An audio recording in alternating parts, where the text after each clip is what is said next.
Hello friends, welcome to Study India. आज हम अपने कॉन्स्टिट्यूशनल बॉडी जो हम पढ़ा रहे थे उसमें हम आज पढ़ेंगे भारत के महान्यायवादी। ठीक है, ये न्यायवादी नहीं महान्यायवादी होगा, तो अब इसे महान्यायवादी समझना। Attorney general of India. ठीक है, इससे पहले आप अगर चैनल में नए हैं तो प्लीज़ सब्सक्राइब माय चैनल, और मैं ऐसी स्टडी की वीडियोस लाते रहता हूँ। ठीक है, आने वाले एग्ज़ाम में आपके लिए बहुत हेल्पफुल होगी। तो चलते हैं, आगे बढ़ते हैं। तो आर्टिकल 76 में पद की व्याख्या दी गई है। देखिए भाग 5 के, देखिए एक बार मैं कंप्लीट से आपको पहले भाग क्लियर कराता हूँ कि भाग कौन कौन से हैं। भाग भाग जो पहला है उसमें क्या है, संघ और उसके राज्य क्षेत्र। राज्य क्षेत्र, ठीक है, ये भाग 1 है, और ये 1 से लेके 4 तक आर्टिकल जितने हैं इसके अंदर आते हैं। अब दूसरा देख लेते हैं। जो दूसरा है वो भाग है, वो नागरिकता है। ठीक है, सिटीजनशिप। 5 से लेके 11 तक इसमें आर्टिकल आते हैं। अब तीसरा जो है वो है फंडामेंटल राइट, हिंदी में बोले तो मूल अधिकार। ठीक है, ये 12 से लेके 35 तक आते हैं। ठीक है, उसके बाद जो चौथा है वो है नीति निर्देशक तत्व, राज्य के नीति निर्देशक तत्व।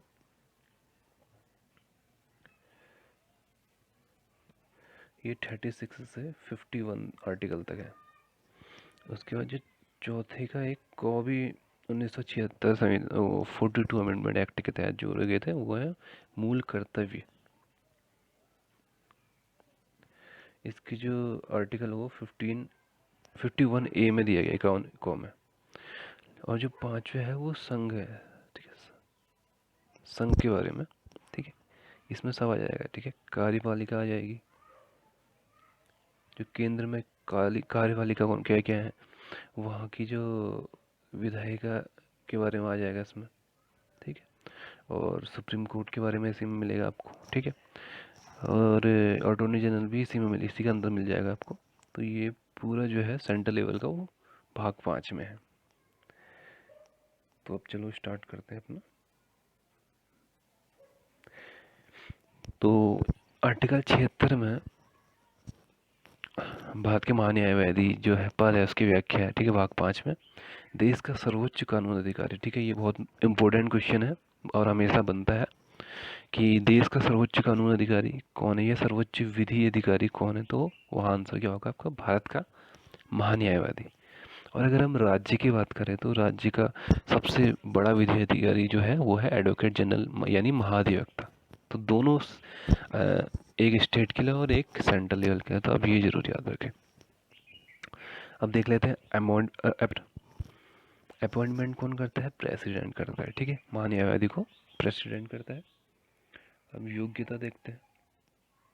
योग्यता वही है जो एक सुप्रीम कोर्ट के जज होने के होनी चाहिए। ठीक है, भारत का नागरिक है, हाई कोर्ट में न्यायाधीश के रूप में 5 वर्षों का अनुभव होना चाहिए, हाई कोर्ट में वकालत का 10 वर्षों का अनुभव होना चाहिए, या राष्ट्रपति के मतानुसार वह एक न्यायिक मामलों का व्यक्ति हो।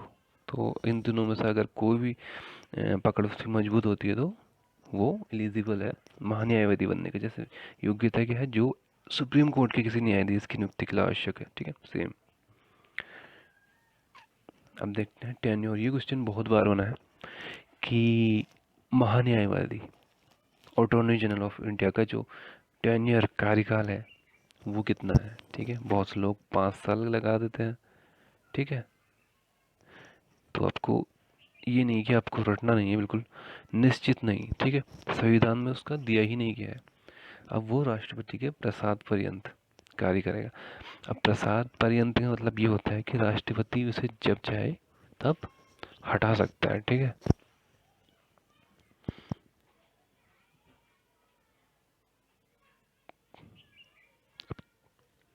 अब चलते हैं आगे। और अगर वो इस्तीफा देगा राष्ट्रपति को देगा। ठीक है, जो उसे अपॉइंटमेंट करेगा उसी को इस्तीफा देगा। अब परंपरा यह है कि जब सरकार मंत्रिपरिषद त्यागपत्र दे तो उसे बदल दिया जाए। तो उसे त्यागपत्र देना होता है क्योंकि उसकी नियुक्ति सरकार की सिफारिश से ही होती है। ठीक है, तो एक ये परंपरा रही है इसमें, इसे आप जरूर एक बार नोट कर लीजिए। अब इसका जो वेतन है उसका जिक्र संविधान में नहीं है, वो भी राष्ट्रपति ही निर्धारित करते हैं कि कितना वेतन मिलना चाहिए। ठीक है, अब देख लेते हैं इसकी क्या वर्क है, क्या पावर है इसे संविधान से मिली है। भारत सरकार के मुख्य कानूनी अधिकारी के रूप में निम्नलिखित कर्तव्य हैं इसके। भारत सरकार को विधि संबंधी ऐसे विषयों पर सलाह दे जो राष्ट्रपति द्वारा सौंपे गए हैं। ठीक है, राष्ट्रपति ने अगर कोई ऐसा कोई विषय हो जिस पर राष्ट्रपति कहे कि आपको इंडियन गवर्नमेंट को सलाह देनी है इस विषय पर, तो वो सलाह देगा। विधिक स्वरूप से ऐसे अन्य कर्तव्यों का पालन करें जो राष्ट्रपति द्वारा सौंपे गए। ठीक है, और कोई भी ऐसे कानूनी जो मुद्दे होते हैं, ठीक है, जिसके लिए भारत सरकार का प्रतिनिधित्व कौन करेगा, महान्यायवादी करेगा। ठीक है, जैसे सुप्रीम कोर्ट या हाई कोर्ट में अगर भारत सरकार का कोई मामला होता है तो वो वहाँ उनकी जगह रिप्रेजेंट होगा। संविधान या किसी अन्य विधि द्वारा प्रदान किए गए कृत्यों का वह निर्वहन करेगा। ठीक है, जो भी उसको काम मिलेंगे वो निर्वहन उसे करना पड़ेगा। ठीक है, अब चलते हैं आगे।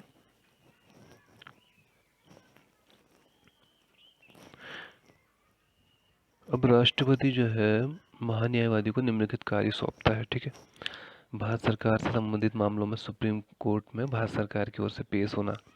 आपने टीवी में भी देखा होगा, जैसे कोई भी अगर भारत सरकार से रिलेटेड मुद्दा है, ठीक है, चाहे वो किसान आंदोलन था या कोई भी आंदोलन था, तो आपने देखा होगा कि जो भारत सरकार की तरफ से पैरवी करता है वो महान्यायवादी करता है। ठीक है, कोई स्पेशल उनका वकील नहीं होता, वो महान्यायवादी ही होता है।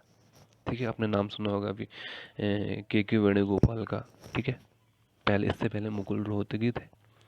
ठीक है, और इन जो इनकी हेल्प करते हैं महान्यायवादी के, इनके लिए सॉलिसिटर जनरल या अतिरिक्त सॉलिसिटर जनरल की का पद होता है जो इनका असिस्टेंट करते हैं। ठीक है, देखिए, और संविधान के अनुच्छेद 143 के तहत राष्ट्रपति के द्वारा सुप्रीम कोर्ट में भारत का प्रतिनिधित्व करना। ठीक है, 3 में क्या कहा गया, सरकार से संबंधित किसी मामले में हाई कोर्ट में सुनवाई का अधिकार। ठीक है, हाई कोर्ट में सुनवाई का अधिकार भी उसे मिल सकता है अगर वो सरकार से जुड़ा हुआ कोई मामला हो। अब देख लेते हैं इसकी क्या अधिकार है, राइट्स क्या है, मर्यादा क्या है, लिमिटेशन क्या है। ये भारत के किसी भी क्षेत्र में किसी भी अदालत में महान्यायाधीश को सुनवाई का अधिकार है। Most important question. ठीक है, महान्यायाधीश को भारत के किसी भी क्षेत्र में किसी भी अदालत में, छोटी से छोटी अदालत, बड़ी से बड़ी अदालत में सुनवाई का अधिकार है।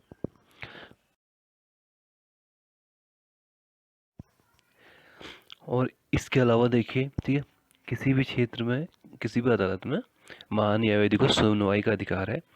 इसके अलावा संसद के दोनों सदनों में बोलने और कार्यवाही में भाग लेने का, या दोनों सदनों के जो जॉइंट सेशन होता है, ठीक है, संयुक्त बैठक होती है, उसमें मताधिकार नहीं करेगा सिर्फ। ठीक है, मतलब क्योंकि वो सदस्य नहीं है तो उसमें वो वोट नहीं दे सकता किसी भी मामले पर, बस भाग ले सकता है। ठीक है, भाग लेने का अधिकार उसे है। ठीक है, तो आप ये जरूर नोट करिए कौन वह संवैधानिक व्यक्ति है जो संसद के दोनों सदनों में बैठ सकता है और वहाँ उसमें कार्रवाई में भाग ले सकता है, बोल सकता है, पर मताधिकार का यूज़ नहीं कर सकता। तो अटॉर्नी जनरल ऑफ इंडिया। इसके अलावा एक संसद सदस्य की तरफ से सभी विशेषाधिकार भत्ते मिलते हैं। ठीक है, हालांकि वो एमपी नहीं होता है, ठीक है, लेकिन उसे वैसे ही विशेषाधिकार और भत्ते मिलते हैं जब वो बैठता है, वहाँ भाग लेता है। अब मर्यादा देख लेते हैं। ठीक है, क्या लिमिटेशन है इसके महान्यायवादी के पद की, ठीक है, कार्यों की। तो वह भारत सरकार के खिलाफ कोई भी सलाह है। ठीक है, दूसरा है जिस मामले में उसे भारत सरकार की तरफ से पेश होना है उस पर टिप्पणी नहीं कर सकता। ठीक है, तीसरा, बिना भारत सरकार की अनुमति से वह किसी भी जो आपराधिक मामला है किसी के भी, वह उस व्यक्ति का बचाव नहीं कर सकता। बिना भारत सरकार की अनुमति से वह किसी परिषद या कंपनी का निदेशक का पद भी ग्रहण नहीं कर सकता। ठीक है, तो ये इसकी कुछ लिमिटेशन है। ठीक है, महान्यायवादी की। बाकी तो हमने ये कंप्लीट कर दिया है। इसी के साथ में इसी में एडवोकेट जनरल को भी जोड़ लेते हैं, ठीक है। देखिए जैसे सेंटर में महान्यायवादी होता है वैसे ही स्टेट में अनुच्छेद 165 में संविधान के किसका जिक्र है, महाधिवक्ता, ठीक है। सेम वही रोल होगा उसका भी, ठीक है, जो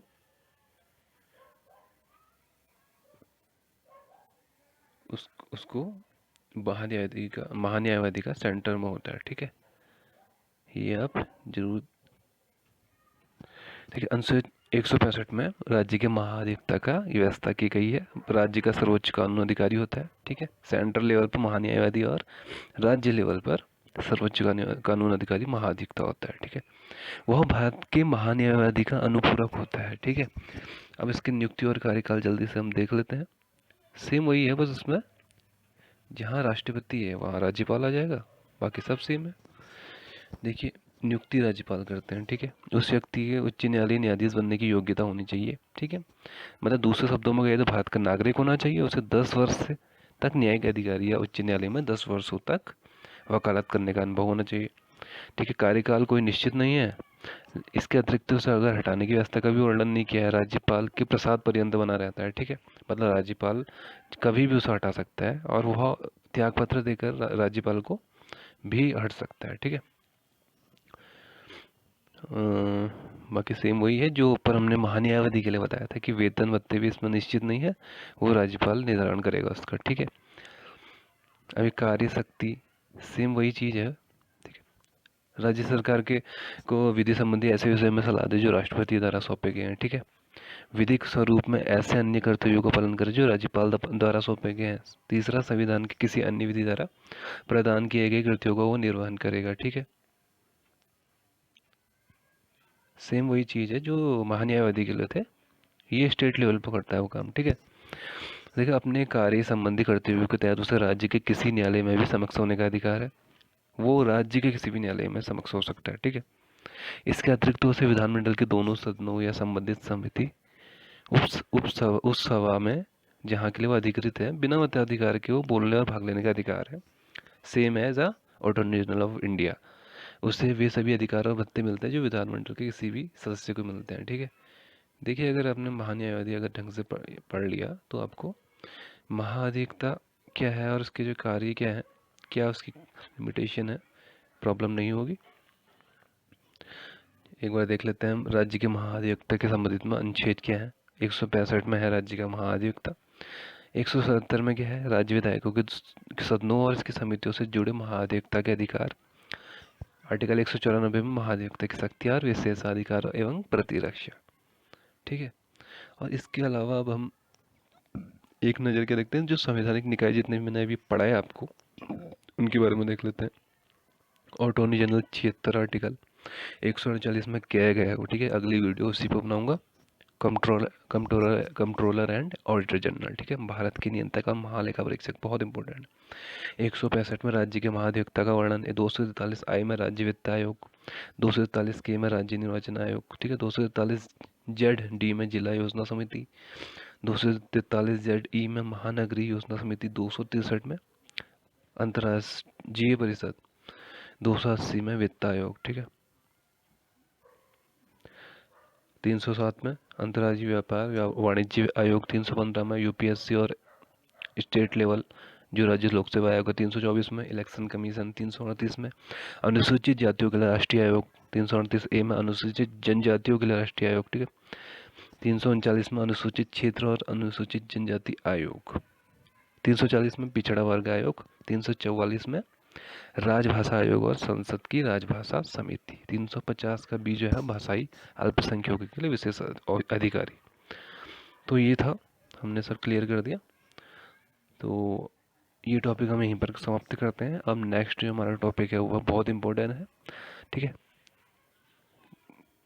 उसे कंट्रोलर एंड ऑडिटर जनरल, ठीक है, कैग, तो हम अगली वीडियो में देखेंगे। धन्यवाद।